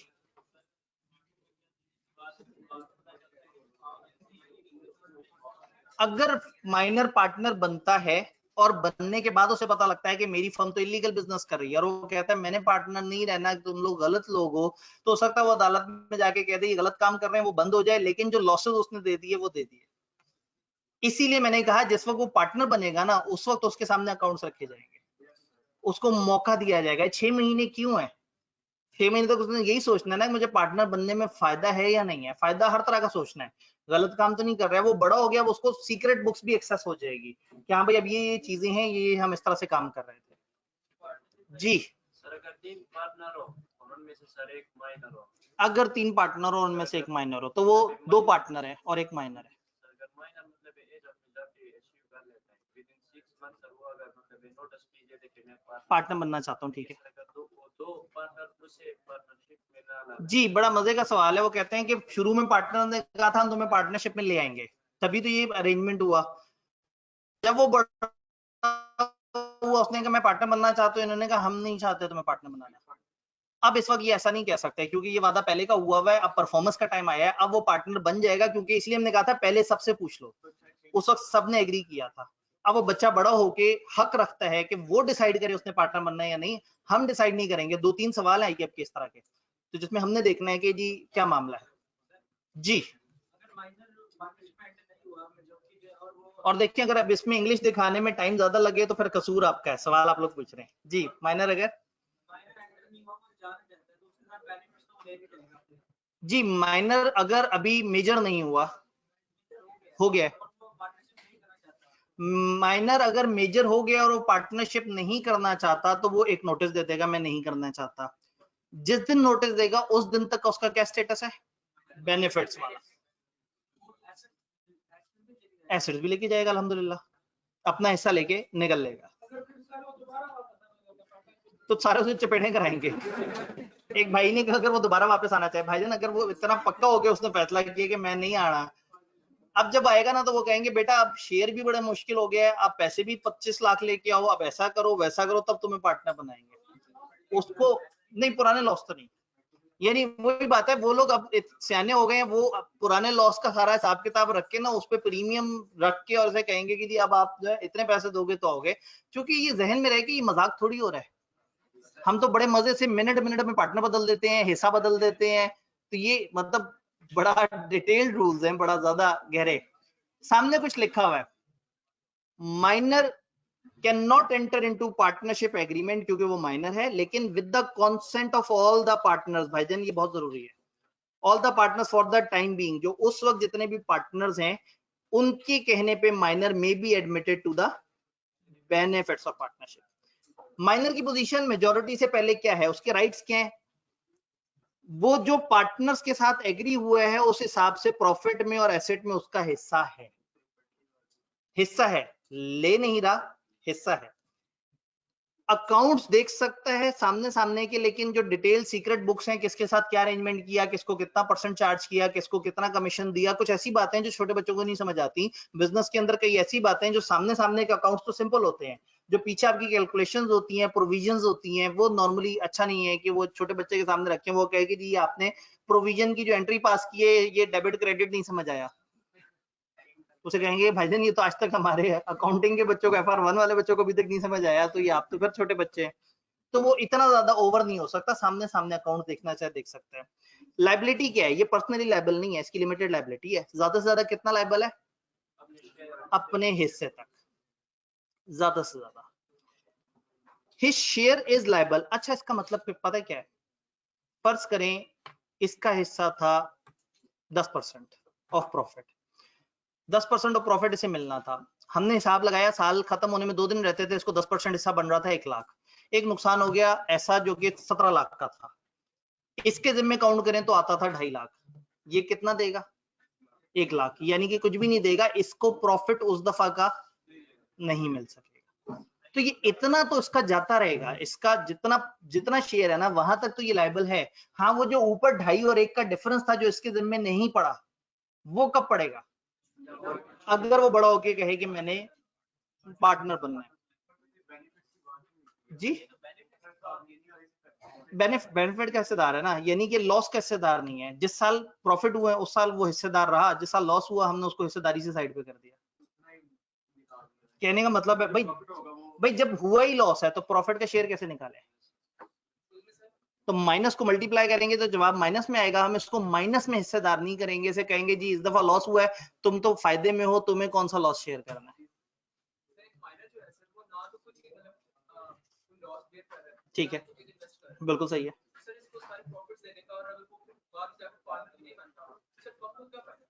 फर्म को क्या फायदा, क्योंकि जिस बंदे ने इसको अपने बच्चे को एंटर करना चाहता शायद वही 80% का पार्टनर है।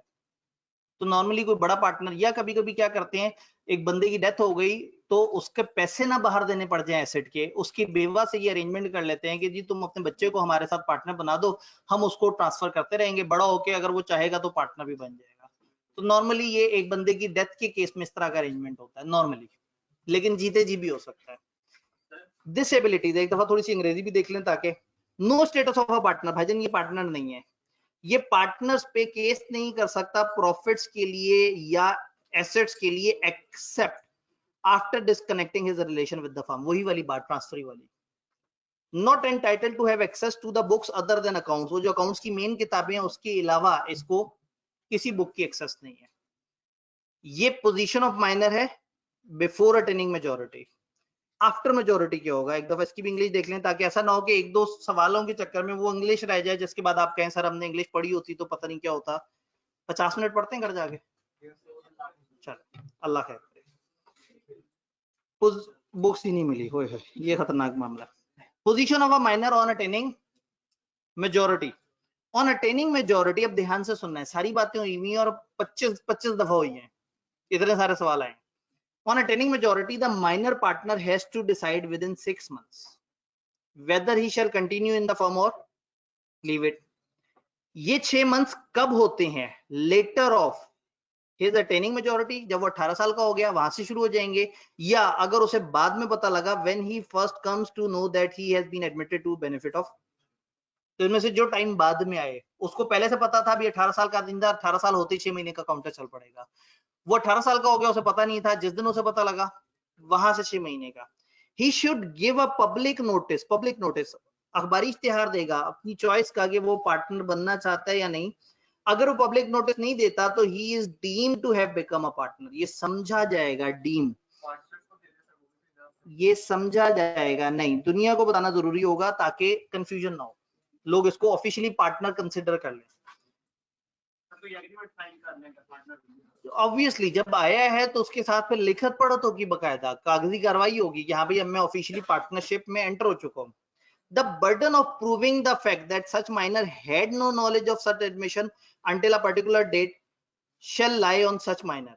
अगर वो अचानक से 21 साल का होके आए और कहे मुझे आज पता लगा कि मैं बेनिफिट्स में ऐड था, तो उसी को साबित करना पड़ेगा कि उसको आज पता लगा है, वरना हम तो अजम्पशन ले रहे हैं कि 18 साल पे वो नोटिस दे देगा और बता देगा।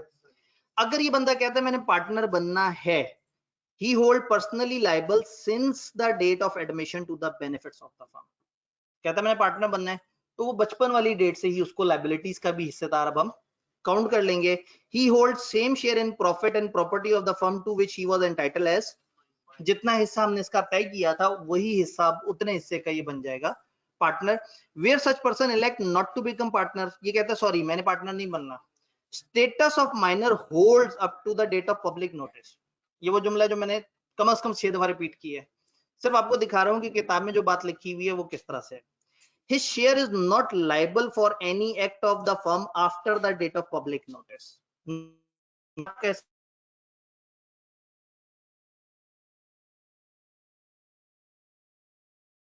किताब होगा, इसको इसके हवाले एसेट्स कर दिए जाएंगे। He has right to sue partners for share of property and profit। अब ये केस कर सकता है कि हाँ भाई मेरा प्रॉफिट का और मेरे एसेट्स का हिस्सा कहाँ है, क्योंकि अब ये बड़ा है और ये इस तरह से कर सकता है। तो ये बेसिकली आप अभी नहीं, अभी आपको मैप समझ आया है, घर जाके एक दफा खामोशी से धीमे मिजाज से दोबारा पढ़ेंगे, मेरे लेक्चर की बातें भी याद आएंगी, जब उसे देखेंगे तो आपका कॉन्सेप्ट और डेवलप होगा। फिर मजा आएगा जब अगले दिन इसके ऊपर सवाल जवाब होंगे, तो वो जरा ज्यादा पुख्ता सवाल होंगे, क्योंकि अभी आप एक एक सवाल 3-3 दफा पूछ रहे हैं। जब घर जाके इजी होके इसे पढ़ेंगे, देखेंगे, तो फिर उसके बाद कल इंशाल्लाह ताला इस पे सवाल जवाब मजीद करते हैं। ठीक है जी, इंशाल्लाह ताला मिलते हैं ब्रेक के बाद। पढ़ के लाजमी आना, ये बड़ा इंपॉर्टेंट है। इस चैप्टर में सबसे ज्यादा इस एरिया से सवाल आता है, सबसे ज्यादा।